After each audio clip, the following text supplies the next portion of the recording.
Welcome to the Slop Farm. Enjoy the video.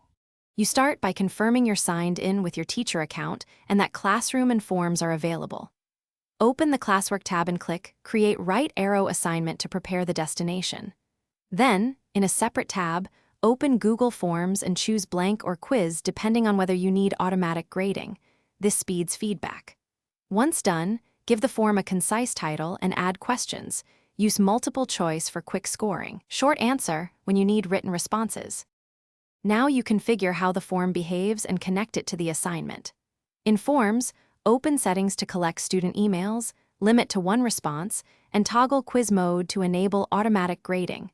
This is why you choose question types carefully. Use sections to control pacing and required switches to force answers.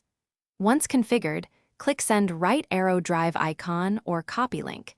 In Classroom, attach the form from Drive, set point value, and due date so grading aligns with your syllabus. Assign the task to your class, pick immediately or schedule for later, and differentiate if you need groups. After students submit, open the Responses tab to see summaries and individual answers. Make sure to import scores into Classroom Gradebook or download CSV for backup. If you need to return work, release scores or feedback directly. If something goes wrong, like missing responses, check the form's sharing settings and that students are using the correct school account. Thanks for watching. Consider subscribing if we helped you today.